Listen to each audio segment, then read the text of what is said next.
The beat is loud. It's so loud that the Buffalo Bills themselves, their own account, decided to talk about him. They put him in a post recently. This is a guy who's hungry. He's always wanting more.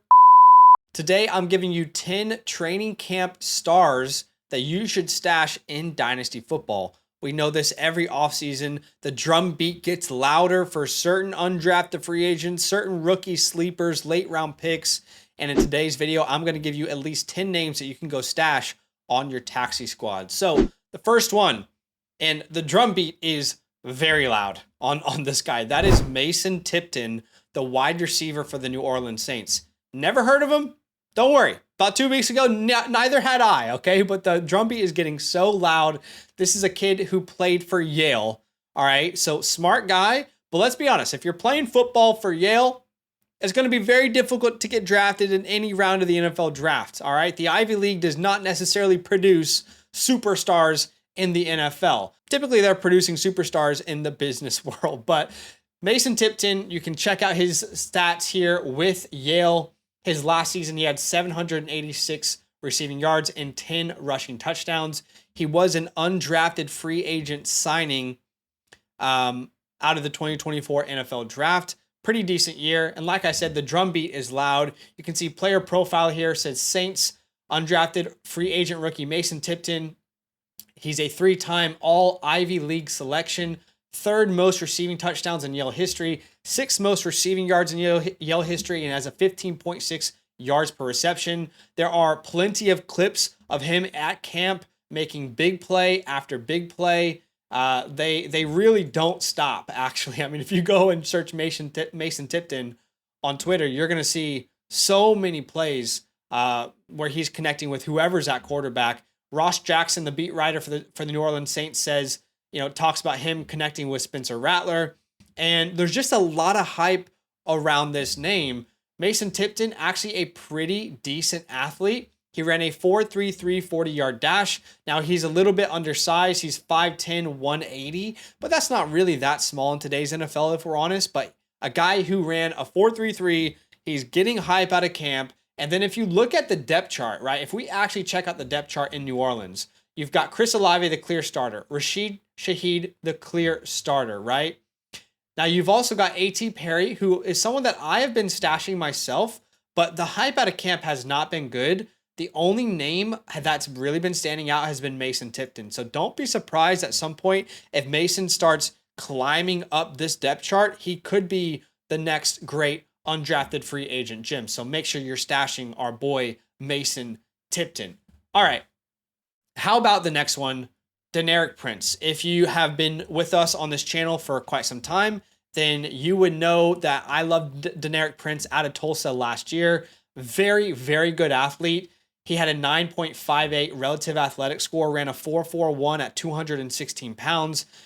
Great explosion grade, great speed, decent agility out of Tulsa. This is another undrafted free agent guy. They signed him last year in 2023. And the hype is starting to get there for Deneric Prince. You can see Graham Barfield talking here saying Deneric Prince is the Chiefs' new RB2 ahead of Clyde every day in camp. And he's referring to a tweet from one Pete Sweeney, who was showing us the reps for the first and second team offense. And it looks like Prince is actually splitting reps with Pacheco right now. Let's be very clear. Deneric Prince is not going to take Isaiah Pacheco's job. However, it seems very likely he's about to take Clyde Edwards-Hilaire's job. And if Isaiah Pacheco goes down, guess who's next in line? It's most likely going to be Deneric Prince. So he is someone that I'm personally going to be stashing. And again, as we mentioned, right now it's Clyde as the second RB on this depth chart. Deneric Prince is the third. But Deneric Prince is taking every snap ahead of Clyde Edwards-Hilaire in camp. There's a lot of reason to believe that Deneric could jump him. He's the much better athlete, and he's the better body back to build around as their RB2. Okay, so Deneric Prince, someone that should be stashed. How about Will Shipley? Okay, the hype for Will Shipley is starting to build. Will Shipley has been getting some first-team reps in the red zone. He's also been getting first-team reps in camp. That's specifically because Saquon Barkley wasn't involved in those specific parts of camp. However, Will Shipley's not a bad athlete, right? A little bit undersized at 206 pounds, but ran a 4.45, 1.54 10-yard split, a really good explosion grade. We know how good he was out of Clemson. Look, I wasn't like the biggest fan of Will Shipley. I'm not even going to lie to you. I wasn't obsessed with his tape. But if he is already the guy ahead of Kenneth Gainwell, think about it. If Saquon Barkley goes down, and let's be honest, like none of us want that to happen. But if Saquon Barkley goes down, and we've already got Will Shipley as the number 2 on the depth chart, what could Will Shipley do behind this offensive line in this offense, right? I mean, anyone can run behind this offensive line, so Will Shipley should be stashed in every single Dynasty league. Hopefully you're with me. What y'all think? What y'all think so far? All right, the next name we need to talk about is Jordan Whittington, the 6th round pick for the Los Angeles Rams out of Texas. Hook 'em, okay? Now, he has been getting a lot of hype on the old Twitter sphere, the X machine, if you will. Now, according to Cameron Da Silva, he's got a little quote here. He says, Jordan Whittington is already getting first team reps. Cooper Kupp said he's been so impressive, calling him a special dude. We got the 32 beat writers who are, showing us more about Jordan Whittington. Here's a quote. I mentioned rookie Jordan Whittington as one of my sleepers ahead of the season, and watching practice Wednesday reaffirmed that opinion. Whittington can clearly take a variety of roles in McVay's offense. It will be hard for him to legitimately crack the offense during the regular season unless there's an injury, but it's apparent that the Rams are preparing to take on more responsibility if needed. And you've also got another quote here from Coach Speak Index where they're talking about Blake Corum and Jordan Whittington, and they're saying about this group, when you select these guys, there's a vision. They've got to be able to earn that until these guys in here and really start working with them. And it's hard to say we've got a great competition at those spots. So the reality is clearly Cooper Kupp and Puka Nacua are number 1 and number 2. But what if I told you that nobody ran more 11 personnel in the NFL last year than the Los Angeles Rams? 11 personnel meaning 3 wide receiver sets. So nobody ran more 3 wide receiver sets than the Los Angeles Rams last year. And if you look at the Los Angeles Rams wide receiver room, they got Cooper Kupp, they got Puka Nacua, they got Demarcus Robinson, who has been, kind of a journeyman in the NFL. They got Tutu Atwell, but there's not an impossible path here for Jordan Whittington to find his way into that 3rd wide receiver role. And keep in mind, we don't know if Cooper Kupp is going to be able to stay healthy. So Jordan Whittington getting a lot of hype, a name that people really love out of camp right now, definitely worth a stash. All right, how about the next name? Dylan Labe. We already know about Dylan Labe. The kid was pretty much everyone's sleepers heading into the rookie drafts this year. But you can see a little quote here from Luke Getsy, the current offensive coordinator for the Las Vegas Raiders. He says he's off to a great start. The games comes natural to him. He's got a great feeling for it. Decisions he has to make, they come to him naturally. As far as responsibility-wise, he doesn't have the errors. And that's really cool to see from such a young guy. We've also got some beat writers like, for example, Vince saying Dylan Labe has been getting first-team reps in 3rd down offense. Now, clearly, if we look at the depth chart with the Las Vegas Raiders, Zamir White is going to be your number 1 running back. However, outside of Zamir White, there's a clear competition for the 3rd down role in this offense. Amir Abdullah is there, Alexander Madison is there, and you've also got Dylan Labe. And Dylan Labe is already getting first-team reps in training camp as that 3rd down option for this team. So he should be absolutely rostered in every single format. I don't have high expectations, but we're trying to find the needle in the haystack here, right? All right, how about the next player? And by the way, Dylan Labe, not a bad athlete, right? A 4.54 at 206 pounds is not impressive, but this is someone who's a better athlete on film than he is testing, right? There are certain guys that just aren't good athletes testing, but when they actually get the pads on and on film, they show to be good athletes. All right, how about Jalen Tolbert?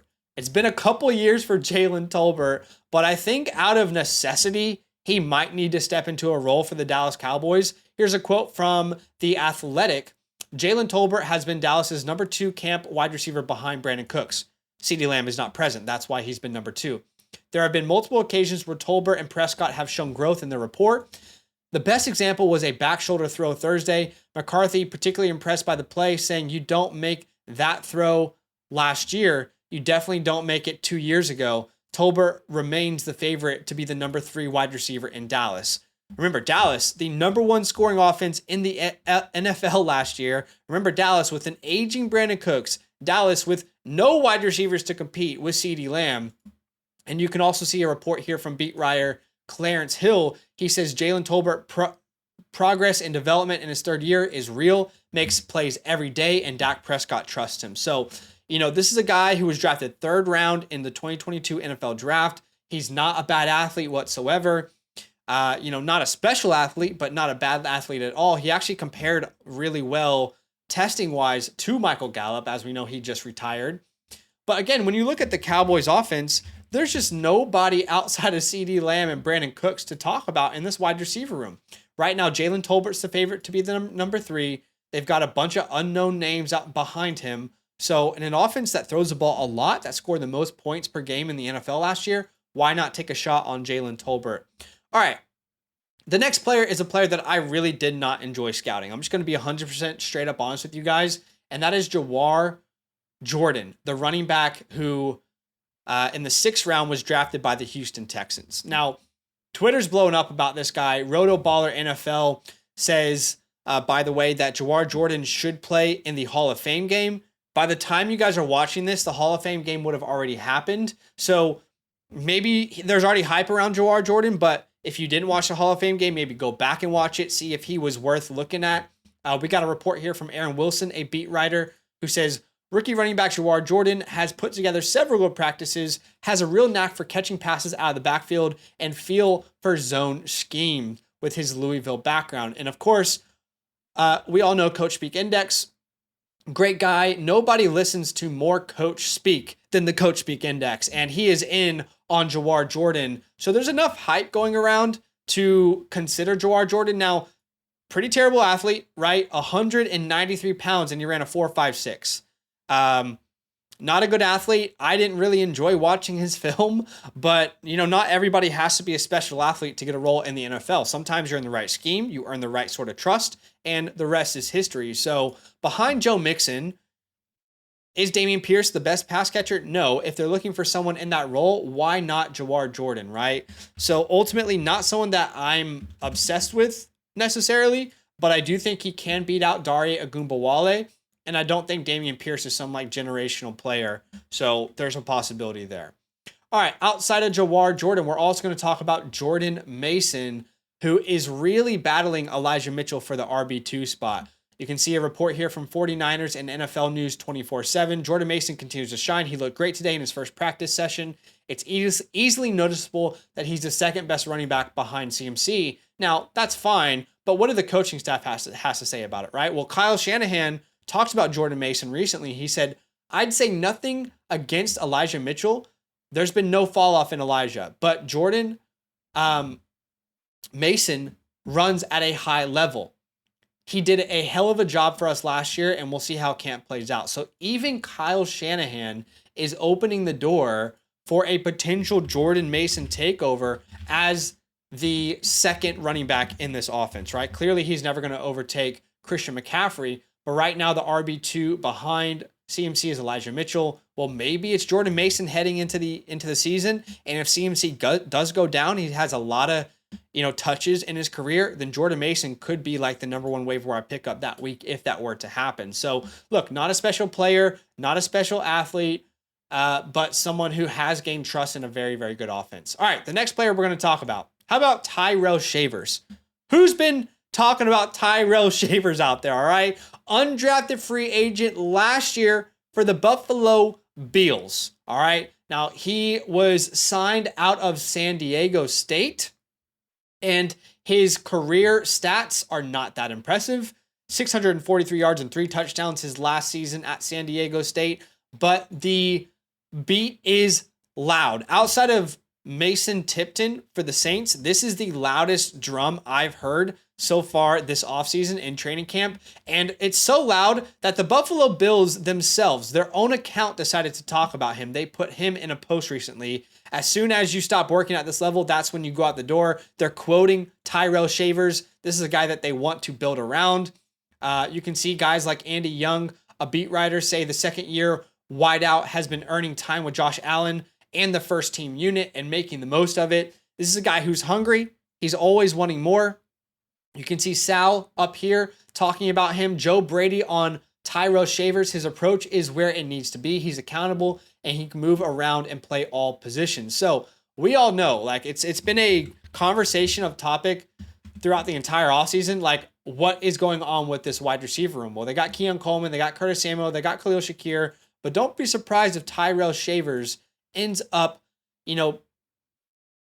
carving out some role. I can't promise you what it is. All I can tell you is that the beat is very, very loud for one Tyrell Shavers. So definitely worth a pickup. Not a special athlete, but yeah. Okay.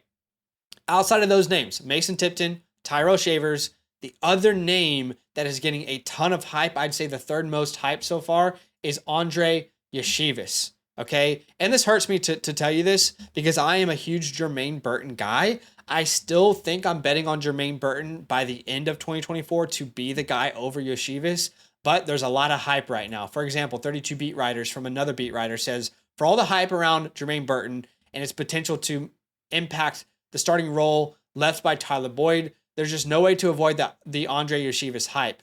He's been the offensive star of camp, a trend that continued after his initial eye-popping debut playing in the slot for the first time in his life Wednesday. Receiver coach Troy Walters called him their third best receiver last week, and he's looked like the best one on the field when Higgins is given days off. You can see here, Coach Speak Index, we've got Zach Taylor talking about it, saying he's a big target. They're asking him, why are you putting him in the slot? Zach Taylor says, big target. I think to continue to expand his role is good for Yoshi, a really smart guy, and he's a guy you feel comfortable moving around. We've also got their GM, the Bengals GM, Duke Tobin, talking about him, saying the great thing about Andre is he can go into any position on our team at wideout and show production. So look, I am definitely Jermaine Burton. I am team Jermaine Burton, but there's a lot of hype around Andre Yeshivas, and when it's from multiple sources and multiple beat writers and multiple people, it's hard to ignore. There's a real chance Yeshivas is a starting slot receiver for this team.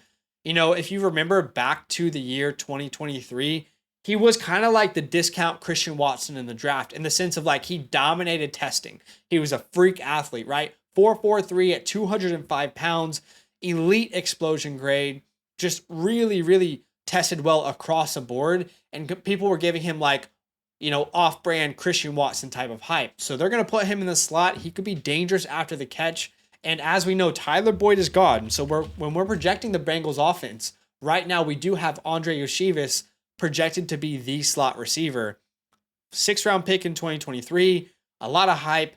Definitely worth rostering, in my opinion, for a team, by the way, that ran the 4th highest 11 personnel rate, 3 wide receiver sets. So, all right. What do you guys think? All right. There are 10 names that are standing out in camp. Go add these guys. It's going to cost you nothing. Your league mates aren't going to be thinking about them, and you might as well stash them and see what happens, right? Odds are none of them become stars, but it's going to cost you absolutely nothing.